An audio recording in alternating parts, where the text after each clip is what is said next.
afternoon, Rotarians. Welcome to the last meeting of February of 2026 of the Rotary Club of Des Moines. I'm your president, Tim Lilwitz. Thanks to our greeters today, Chris Anderson and Matt Kiernan. Thank you, gentlemen. And thank you to Bob Vedrell, who will be sharing his moment of inspiration up here in a minute. As a reminder, signing up for either the greeter or the moment of inspiration, easiest way is the link that is in your Tuesday newsletter. Sign up online, or there's also a paper sign up out by the badges in the lobby. So with that, Bob will lead us in his moment of inspiration, the Pledge of Allegiance, and four-way test.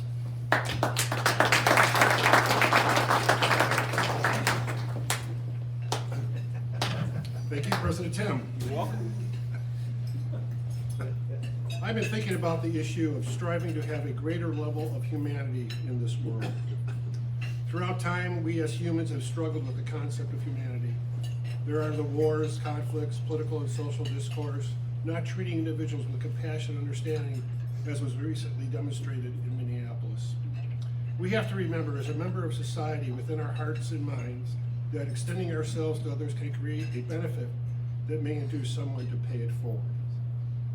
Each week we see the kindness and great service provided by the staff of the Embassy Club. We hear from outstanding speakers how they and their companies and organizations impact the greater Des Moines community. Emotions run high in our country because of the current political environment, which creates tears in the social fabric of our great nation. However, each day we have the opportunity to extend our personal humanity to others in small and large gestures. As Rotarians, we extend our humanity by the great work we do each Rotary year. We witness the joy, gratification, and appreciation from our scholarship grantees, the teachers we recognize for their outstanding work, the fire and police awards, the nonprofit grant of $50,000, and the international incentives that we contribute to, and the other acts of kindness we extend by additional contributions we make as members of this outstanding Rotary Club of Des Moines. Mahatma Gandhi said, "The greatness of humanity is not being human, but in being humane." Please join me in the Pledge of Allegiance. I pledge allegiance to the flag of the United States of America and to the republic for which it stands, one nation, under God, indivisible, with liberty and justice for all. And now the four-way test. Is the truth, is fair to all concerned, will it build goodwill and better friendships, will it be beneficial to all concerned. Now greet your fellow Rotarians.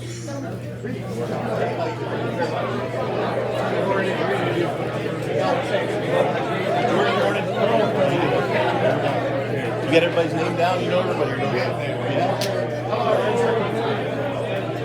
Nice job, Bob.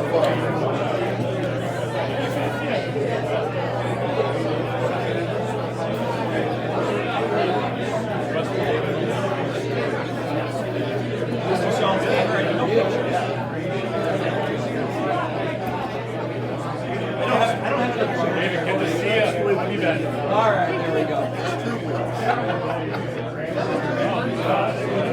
Jared, Short, how are you? Sounds good. That's what happens when I have to speak all day. Is there's Too many. there's a possibility that I make mistakes throughout the day. It happens. No worries. Carter? Jordan, good to see you. Yeah, How you been?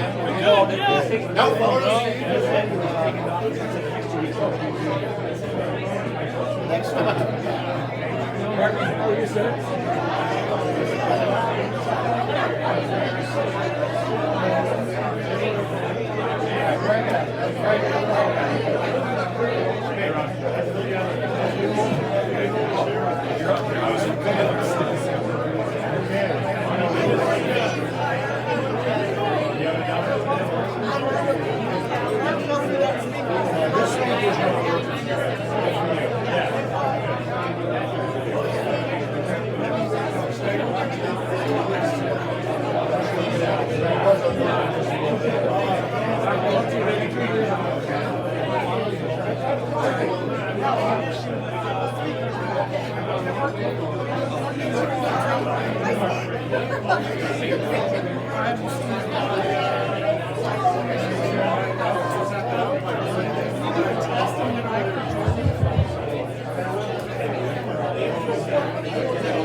talk into it? Checking the speaker in the back. Sorry about that. All right, we will move on to the first part of our program before we get to our great speaker. As we do every week, we will announce guests. We do have a guest with us today. Mary Core, Director of Community Engagement at Talent Collective, DSM, is here. A guest of our speaker. Thank you for joining us, Mary. Last call to vote for the Puppy Jake puppy name. As you saw, the boxes are still out by the name badges. It's $5 in cash per vote in the lobby. However, we also, if you saw in your Tuesday newsletter, we have a link for each name. If you want to donate at least $20, and that makes it much easier for us to track for accounting purposes, please donate online through that link for your favorite puppy name. The deadline to donate is tomorrow. I think I've told Benny and Harris, right, are tied for the lead right now. So if you were, sandbagging and waiting to load that ballot box, now's the time to do so. So cast your vote and then help us raise some money for the foundation at the same time. All right, where in the world is Club 27? For our guests, the Rotary Club of Des Moines is the 27th Rotary Club founded in the world of over 36,000 Rotary clubs. And today we have Ganesh Gampat and Jen on their Caribbean cruise. Like I heard someone say, I love that hat, Ganesh. You need to wear that more often. Wear it to the meetings. As a reminder, please send us your photos if you've gone somewhere fun and exciting, and take a sign with you if you want to check that out from Kitty. So, all right, now Carter Smith has an announcement about a fun March fellowship. So, Carter.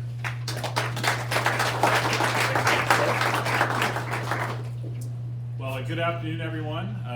Glad to be here. Our fellowship group, I'm happy to be a part of our fellowship group this year. I've been really energized by our work, and there's a lot of great events that we have coming up this year. One of which I want to talk to you about today is our March Madness Bracket Challenge. I don't believe we've done this before as a group, but we're going to do a little March Madness Bracket Challenge, and we invite you all to participate. It's super easy to sign up. There's going to be some more details within our newsletter on Tuesday, and we'll follow up with a couple emails as well. But simply, we'll do it through ESPN.com. We have our own Rotary Club at Des Moines group. Anyone here done a bracket online before? Raise your hands. Awesome. So we have some people pretty familiar. It's going to be a $20 buy-in for one of your brackets. And we'll do a 50-50 raffle type idea. So 50% will go back to our Rotary Club of Des Moines Foundation. The other 50% will go to our top 3 brackets within our group. So please sign up. We'll have a few weeks to sign up, and I believe brackets will be announced on March 16th. So make sure you get your brackets in as well. And I was going to ask Doug, do you think Iowa State, good chance this year? One seed? Yeah? Okay. Iowa State, that's a Drake fan. I'm hoping maybe Drake can win the NBC tournament. But feel free to bring your brackets, and we look forward to participating as a group. Thank you.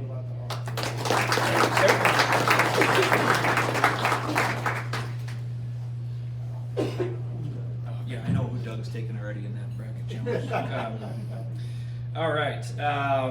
No, don't groan too loud, but no Rotary Law and Disorder today because we have. I know. You guys are gonna miss it next year. I'm telling you. I might just give Josh all my extra Rotary Law and Disorders. But instead of that, we have a genuinely positive thing. We get to announce a new member today. So would Rusty Beasley please join me? So Rusty Beasley recently joined our club. Rusty grew up in northwest Iowa near the small town of Washita in Cherokee County, known for recording the state's lowest temperature ever, negative 47 degrees Fahrenheit in 1912. I've always wondered, why do they even keep track of like negative 30? Like you can tell the difference between negative 30 and negative 40. Anyway, Rusty graduated from Willow Community High School in 1991 alongside 15 of his closest classmates, I'm sure friends, spending his summers on a wheat harvesting crew. After high school, Rusty enlisted in the Army and served 5 years in Korea, North Carolina, Kansas, and Cuba, so thank you for your service. Following his military service, Rusty built a 27-year career with Hy-Vee, primarily working at their subsidiary Florist Distributing Inc. In 2002, he earned a degree from Buena Vista University, and today he works for Modern Companies Inc., a mechanical contracting firm here in town. On a personal note, Rusty is married to his wife Holly. They got married in 1998 and are blessed with 2 adult children, son Drew and daughter McKenna, and they make their home in Johnston. So, as is tradition, we asked Rusty for his answers to our typical 5 questions. You've got a free day. What would we find you doing? Rusty says he would spend some time at the gym and get some miles on the UTV. Is that around your house? Yeah. Or? Oh, no, we'd have to travel. Okay. The second question, where in the world have you traveled to and can't wait to go back? Rusty says Aruba. He's been there twice and he looks forward to the 3rd time. Third question, what's the best piece of advice you've ever been given? This was a great one. I read it before the meeting. They won't put on your gravestone that you were a good worker or gave up vacation to work.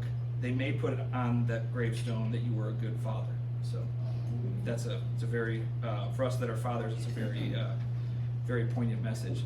Number 4, what talent or skill do you possess that might surprise or delight people? It's got a chuckle out of me. Rusty says he's solid at yoga. So I don't look like it. that's one way to answer that question. All right. And then, as is tradition, the 5th question, you've joined the Rotary Club of Des Moines. What can't you wait to tell your friends and family about our organization? Rusty, the microphone is yours. Yeah, I guess there's really 2 things that come to mind for me. One is the great group of people. Been in the group just a few months, and it's amazing how welcoming and kind everyone is. So I really appreciate that.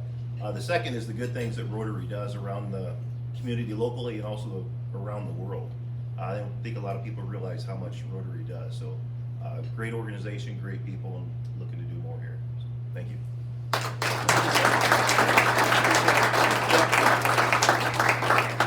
Thanks, Rusty. We are excited to have you as part of the Rotary Club of Des Moines. So now we will move on to our speaker and today's program. So board member Marnie Hockenberg will be introducing our program today. Marnie?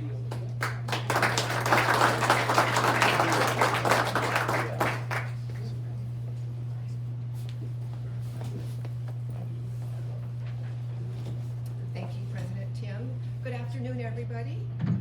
Every time I drive down Grand Avenue on my way to and from our Rotary lunches, I see students getting on and off the buses at Central High. It reminds me of a visit a few years ago when our speaker, Noelle Nelson, president of Talent Collective DSM, and our guest, Mary Kaur, their director of community engagement, invited me to tour their facility. I remember walking through the building and realizing this program was unlike anything I had ever seen, connecting students to real-world opportunity and strengthening our future Des Moines workforce. Their alignment with the pillars of our Rotary Club, community impact, leadership, and service is exactly why I am thrilled that we are hearing today from Noelle as they tackle one of Central Iowa's most urgent challenges, the workforce pipeline. At Talent Collective DSM, the belief is simple. Talent isn't rare, but opportunity is. Noelle will share insights on Iowa's workforce challenges and how Talent Collective DSM is preparing students for real careers while helping employers build stronger talent pipelines. Today's keynote shows how workforce development can be both life-changing and business smart, strengthening companies like yours, communities, and the future of Central Iowa, because this is how we build our future together. Please join me in giving a very warm Rotary Club of Des Moines welcome to Noelle Nelson, President of Talent Collective DSM.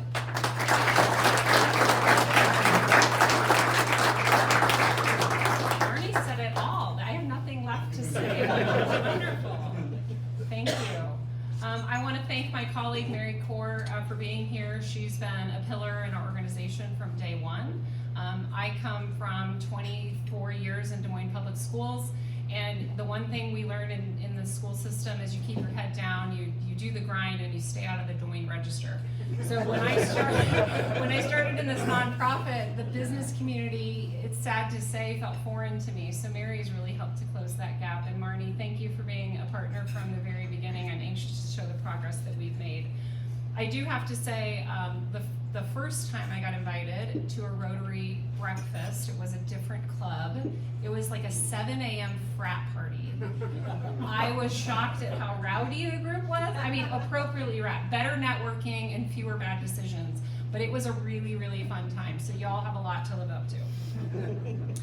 So I want to start with kind of a important big question. What would Des Moines look like if all 30,000 students in the Des Moines Public Schools graduated not just with a diploma, but with the support, skills, and real-world opportunities to succeed in careers right here in our community? There's a widening gap in our city between talent and opportunity. Skilled positions are going unfilled, not because young people aren't capable, but because they've been overlooked, underserved, and underestimated. So let me be honest with you. I'm a nonprofit, but I'm not here to tell you a sad story. I'm not here to tug on your heartstrings or ask for sympathy for the students we serve. I'm here to talk about excellence, about grit, about students who wake up every single day and choose to bet on themselves, even when the odds aren't always in their favor. Because what Talent Collective DSM does isn't charity, it's strategy. Our students are resilient, they show up for school, for jobs, for life, even while navigating poverty, trauma, and systemic barriers. And they're not just surviving, they're thriving, because we do things differently. Talent Collective DSM isn't a one and done program. We play the long game. I want to zoom out for a moment, because this isn't just about our students. It's about the economic future in Iowa. Here's why this matters right now. According to Iowa Workforce Development, 55% of Iowa's jobs are considered middle skill, but only 33% of Iowans have the required credentials to fill these jobs. These are often jobs that require more than a high school degree, but less than a four-year high school diploma, but less than a four-year degree. The top industries won't surprise you in these middle skills jobs in demand in our community: construction, manufacturing, healthcare, transportation and logistics, installation, maintenance, and repair. Those aren't abstract numbers. Those are real jobs, real shortages, real employers feeling the pressure. And here's the part we can't ignore.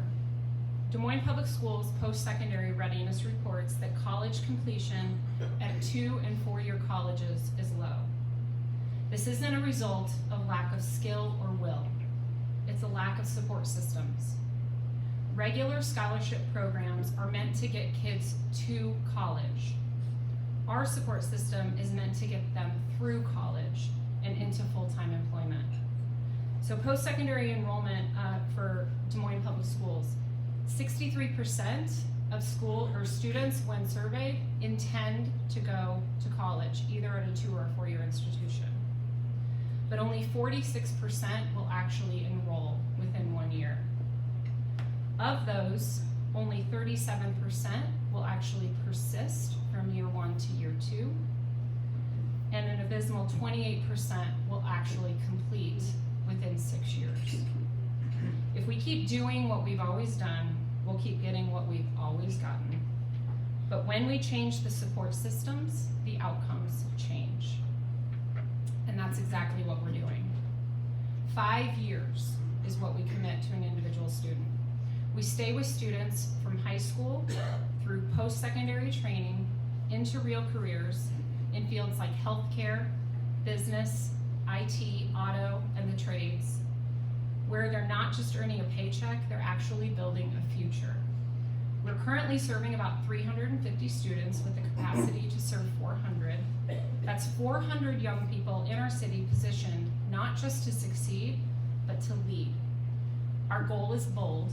75% of our students will achieve full-time employment in high-demand industries within 5 years of our support, jobs that provide a livable wage, benefits, and opportunities for advancement.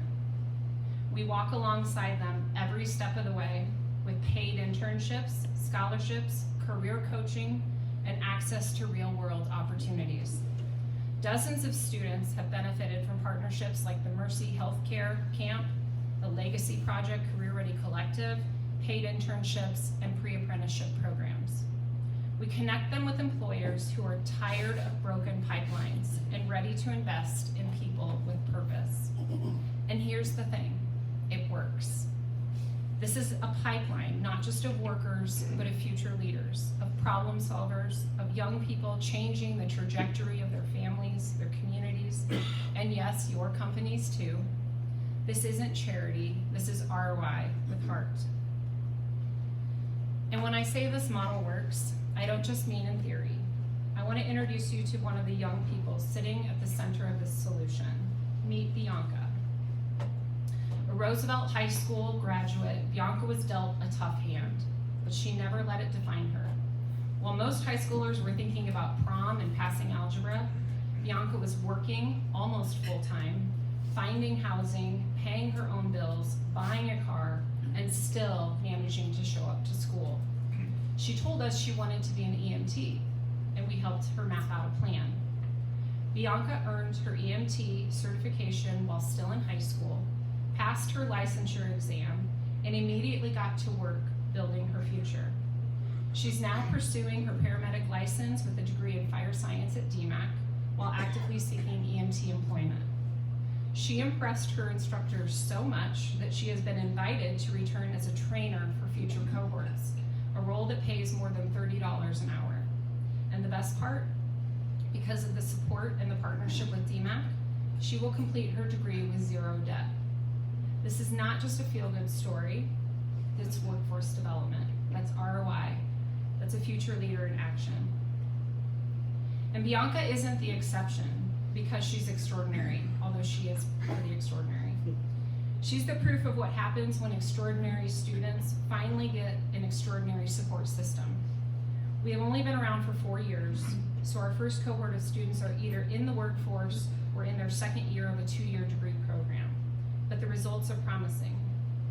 When we compare how our students are doing compared to their peers as a whole, our on-time graduation rate is 99% as compared to 71% district average. Our post-secondary enrollment is 86% compared to 46% as a whole. And most importantly for us at this stage in the game, our college persistence is at 85% as compared to 37% as a whole. And I want to be very clear, those numbers matter, but they're not our finish line. At Talent Collective DSM, we measure success differently. We don't stop until our students meet the alum status criteria, which means they have obtained full-time employment with access to health insurance and benefits, earning a livable wage, aligned to a high-demand industry with opportunity for advancement. That's the standard. Not they enrolled, not they tried, but they launched. And honestly, the students say it better than I ever could. Let me share a few of the reasons we get out of bed every morning. What's the word? Potential. If they see potential in those high school kids, then let them know, like, there's a whole career they can go into to make good money out the gate.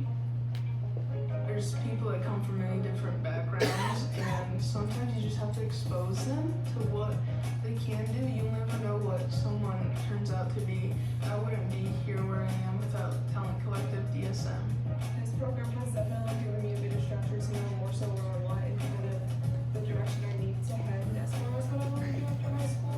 This is going to actually help me get a head start on what I need to know, not only for just work, but also for life in general. I wanted to do the trades, but I wasn't sure, and they gave me the push that I needed to, like, really be able to commit. I think it's important to give kids who really want to try and commit an opportunity to prove themselves. I love that your hard work is, being recognized. Also the fact that I get to help patients, like, that's such a big responsibility at a young age. It's, what I feel like I was made to do. It feels good knowing that I have support from not only people that know me directly, but other people who are investing into a better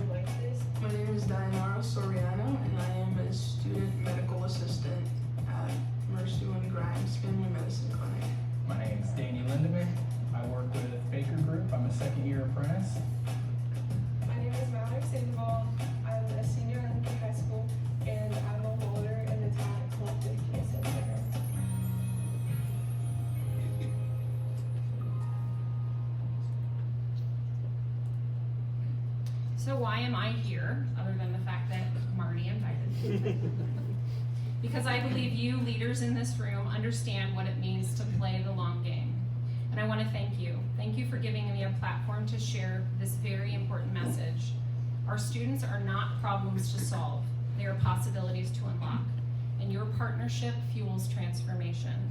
Because of partnerships like yours, students like Bianca and Danny and Dayanara and Mao don't just dream of something better, they do it. And today I'm here for a simple reason.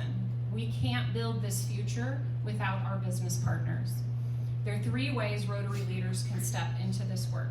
First, we need champions, people who will stand with us, advocate for this mission, and help open doors that students can't open alone. Second, we need businesses willing to engage in work-based learning and full-time employment opportunities, not as a favor, but as a strategy. Because these students are talented, resilient, and ready, and they will become some of the most loyal and driven employees you'll ever hire. And third, we need investors, because this work comes with a cost. But the cost of not investing, it's far greater.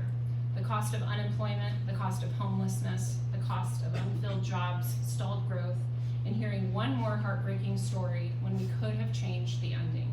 This isn't charity, it's strategy. It's a pipeline of talent, of drive, of future employees, leaders, and change makers. At Talent Collective DSM, we don't build safety nets, we build launch pads. So imagine this, Des Moines 5 years from now, powered by a generation of young people who are prepared, motivated, and ready to lead. That's the future we're building together. Thank you.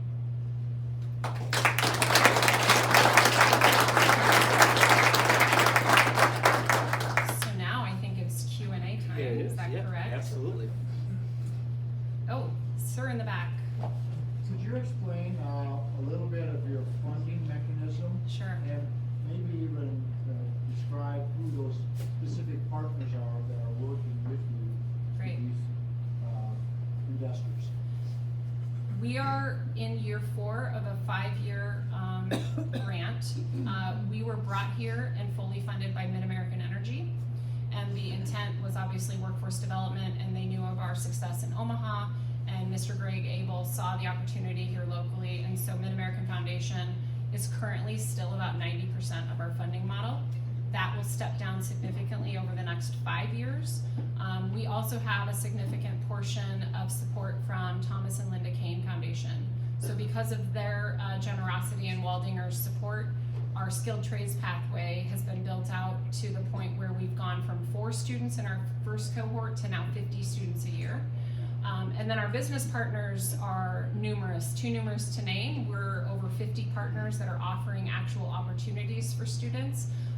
Once this first cohort now starts getting to actual full-time employment, that number will exponentially go up, we anticipate. But that our funding model over time will have to, by law, get to 33% outside funding, outside of Mid-American in the next 5 years, but we're looking at about a $600,000 budget gap in the next 2 years that we'll be looking to supplement. Jackie, you had your hand up. Yeah. What barriers do you face internally or externally to run a program like this? Great in question. addition to money? I'm gonna say something that might, You might want to repeat the question. okay, what barriers do we face both internally and externally besides money? Yeah, money. I'm gonna say something that was hard for me to digest as a 24-year educator. Because of the age of the students that we're supporting, we recruit them when they're about 15, 16, and then we support them through, 20, 21 years old. We are creating a support system that creates independence, and sometimes that's independence from the family. Sometimes the family is the barrier, and that's hard to say. But in order to avoid mission creep, it's easy when we get into these social work type situations and case management. These kids are coming from a lot of challenges, and our inclination is to always want to step in and fill the gaps that exist within the family structure. We have found it a much more successful model over time to create independence from the family and focus all of our resources on making sure that student is getting what they need so they can then position themselves to support themselves and their family if that's the case down the road. So another barrier that we've faced is getting business leaders to want to invest in the long game. Oftentimes because of the logical, we're in workforce development, we make a connection with a business, we always get funneled to HR departments, understandably. I'm gonna generalize and say sometimes HR is dealing with today's fire, and they don't always have the capacity to sit down and say, let's actually create a multi-year pipeline for these kids and solve tomorrow's problem. And that's hard to get people's attention to do. Good question. Yes, sir. Noel, thank you. Wonderful presentation, and congratulations to you on the work that you do. I'm curious, as you recruit students, 14, 15, 16-year-olds, what is your take on their impression of artificial intelligence coming into the workforce? Yeah, that's a really hard question. The question was about how AI might influence future workforce. Kids are actually already very, very quickly learning the AI tools. I think the educators were all racing to keep up with what kids are already doing daily.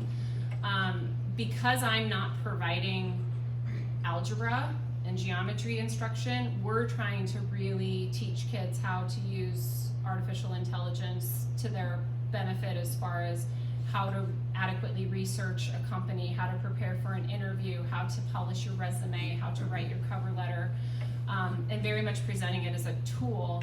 When we work with employers and ask the question, what is going to be the impact of AI, especially as we're creating pipelines? We don't want to create pipelines for jobs that aren't going to exist in 5 years. What we're finding is it's still very early on that people can't really answer that question yet. So we're using it very surface level as a tool to help make kids competitive and give them that edge. But as far as how it impacts the workforce, I think that still remains to be seen. So if any of y'all have any insights that we need to be aware of, please fill us in. Sir. Yes, sir. Thanks for the presentation. It's great.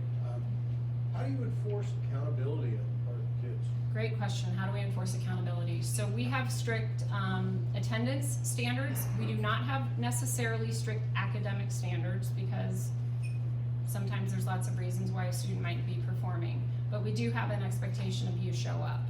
I can't help you get a job. I can't help you keep a job if you don't show up. And we're gonna remove barriers to help you do that. So we're very strict on attendance.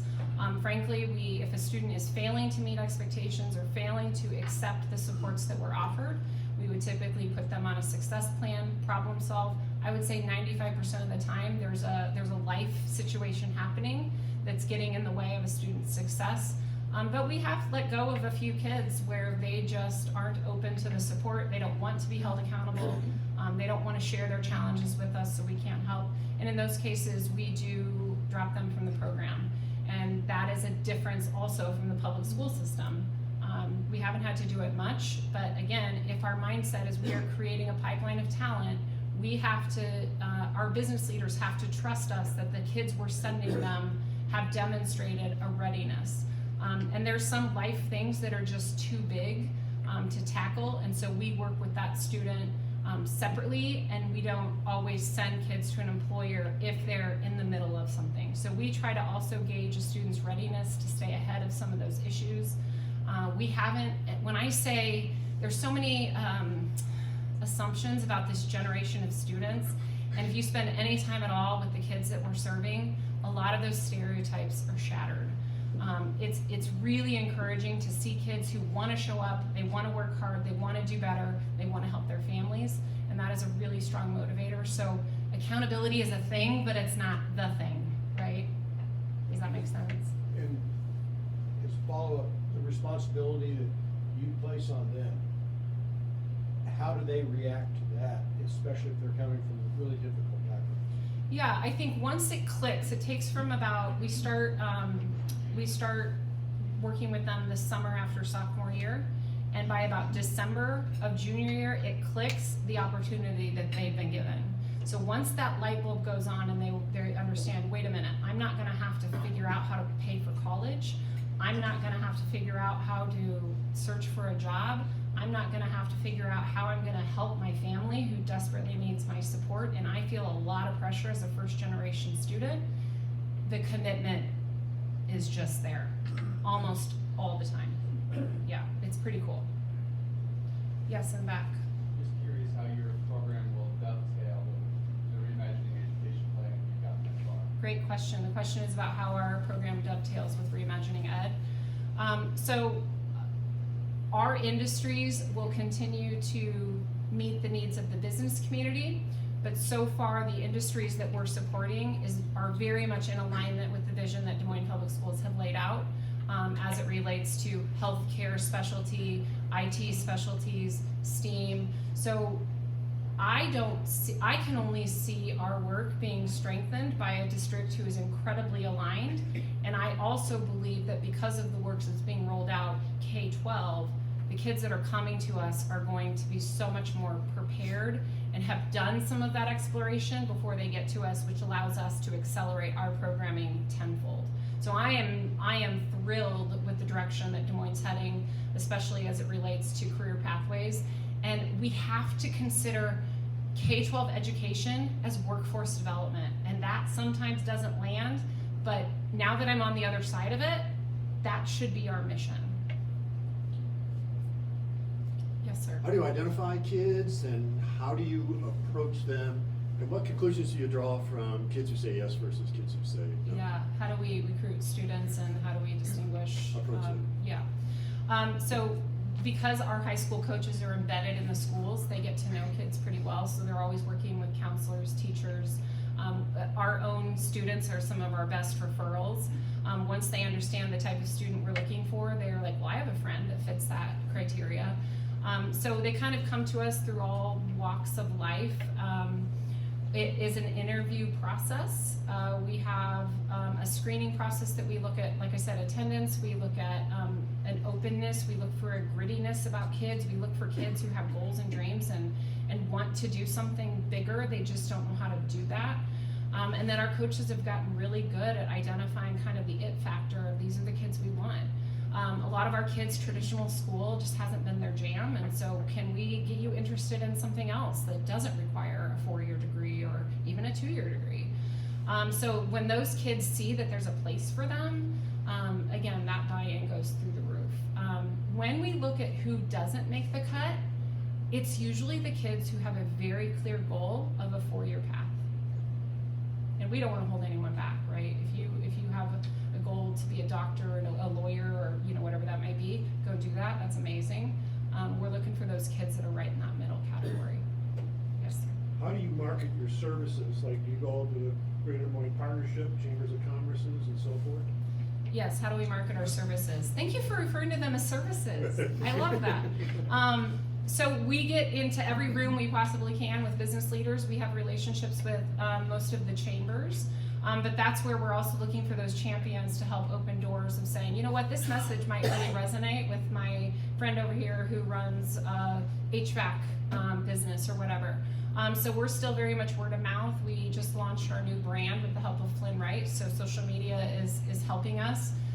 But what we really want to be known for is the quality of talent that we're producing. So we intentionally keep our cohorts small. We only take 25 kids per year per school, and it's really about finding those gritty, committed kids that are in it for the long haul. Yeah. Can you just comment on your staff to make this a reality? Staff, yes. I have an amazing staff who are committed every day, 24/7 to the students we serve. So that includes a high school coach in every high school. All of my high school coaches are former teachers, and they get so much satisfaction in getting to do the work we do because we have 3 periods a day of actual instructional class time, and then the rest of the day is all case management. So the fact that they get to actually have the time on their plate to help learn about what are the issues this kid is dealing with, and then we actually have resources to help remove that barrier, that's a really rewarding job. I have a post-secondary team as well, and I have an individual who comes from the business side of things, so he's a business and IT recruiter. He's on staff. We've got a skilled trades post-secondary coach who does skilled trades and automotive, and then we've got 2 healthcare coaches that are working with our healthcare partners. So we try to specialize once they get to post-secondary. And then of course I have Mary, who's out hustling all of our community partnerships and doing a great job with that, and then myself and an administrative assistant. Yes, sir, I'm back. Could you elaborate a little bit more on what a business partner is like, financial, number of people, the other expectations? Yeah, business partner expectations. So it all depends on the partnership. So what we like to do is we like to sit down and first and foremost learn about the needs of the business, right? So an example of that, I met with Baker Group. They're really struggling with filling jobs with automation. There are no high school classes focused on automation. So that is not going to change anytime soon if we don't intervene and do something differently. So we first learn about the needs of the business. And then it might start with whatever the appetite is from the business leader. So it could be as simple as, let's get kids on site, let's learn about your industry. You can host them for an afternoon. It's very low effort. Our kids love getting out of school and going to visit places. They ask good questions. They wear their little black polos. They're very sharp and professional. No phones. And so we try to expose them. So that's kind of a low effort way. It might evolve then into a job shadow. And we say, can we send an individual kid who's trying to pick between 2 industries, and we'll give them a job shadow experience. The more formal partnerships might be a summer internship where it's actually paid experience. That's a little heavier lift for the business leaders. We're working with Whites, for example, to do a whole summer pre-apprenticeship that then leads into full-time employment with Whites. It might be full-time employment, it might be part-time employment. So it's really flexible depending on what that business leader needs and wants and how much they have the capacity to invest. And then of course there's always welcomed, we don't have the capacity to support an actual activity with you, but we support your mission and would like to make a donation to help you grow the students that you serve. So there's also a financial partnership that we don't turn down.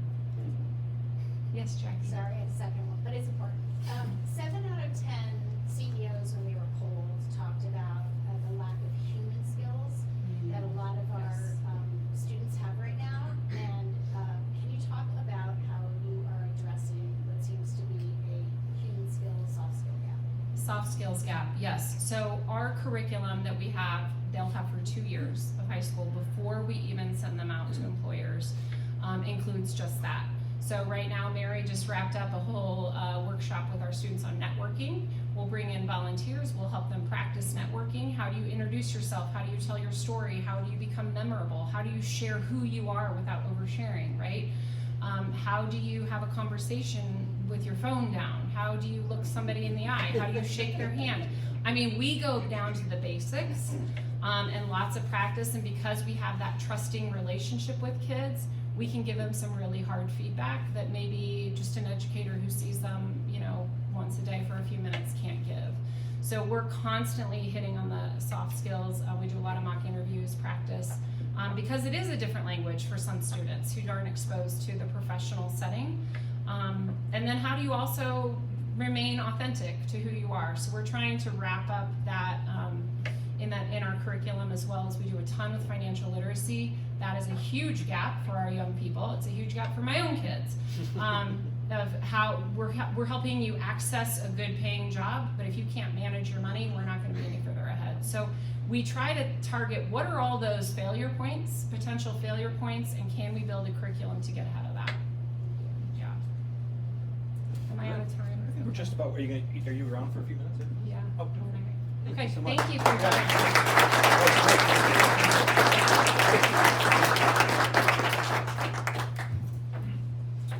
Noelle said she'd be around for a few minutes, so if you didn't get a chance to ask a question, please stop up and say hello. Noelle, we sincerely appreciate you sharing your time with us. That was great, and grateful for the many ways that you and your organization strengthen the Des Moines community. Most important question, that 7 a.m. group you talked about, that was a frat party. This club is much better than that one, right? They are much better behaved, yes. We'll take it. So, upcoming meetings, upcoming speakers and meetings, again, grab a friend or a guest that you think would enjoy one of our Thursday lunches. Next week, March 5th, Ray Fiedler, Special Agent, Iowa Department of Public Safety, will speak on human trafficking. And then March 12th, Marty Martin, the president of Drake University, will be here to tell us everything that's going on at Drake. And then on March 19th, that is spring break weekend for those of us with school-age children still. So traditionally, we have a very low attendance that weekend, or that week, I should say. So we're going to do a speed networking program that week. So if you are in town and want to come to Thursday lunch, please do so. And it's not really appropriate to bring guests, so please don't plan to bring any guests that day. But we'll do a speed networking event that we can get to know each other better. So, reminder to sign up through the newsletter for our attendance each week. And if you have a guest, please make sure you reach out to Kitty by emailing or calling her. All right. Other than the meetings, other great opportunities for fellowship. 2 more morning fuels that are coming up. March 10th will feature Dick Stauffer, and Tuesday, May 5th will feature Jackie Norris. So mark those on your calendar for Freedom Blend Coffee on those dates from 9 to 10 a.m. And then you'll notice we're skipping April for fuel, and that's because President-elect Mr. Braby will be having his spring fling on Tuesday, April 7th at the World Food Prize headquarters. So watch for your invitation to that soon. Reminder that'll be a great opportunity to engage with our many fellowships. And then speaking of fellowships, all the other fellowships that we've got started up, you heard from Carter. We have a number of others starting up this spring as well. I did want to make a note real quick. Tonight is the first dinner fellowship at Mr. Wooten's house. We were made aware that there's a last minute cancellation, so there are 2 open spots. I know that was capped previously, so if you're interested in attending dinner at Skeet's house, which, you know, some of you may, some of you may not be, but it's okay if you are. The food will be good at least, so please sign up for that, or see Josh, right? Do you want to take that reservation? Yeah, I'll be up front for those. Okay, yeah, see Josh if you're interested in filling in there. All right, with all that, well, we don't want to put too much on you, Skeet, so, all right. Thank you all for being with us today. Thanks for being a vital part of our club. Thank you to Mary, our guest, and welcome to Rusty, formally. Stay true to the good. We are adjourned.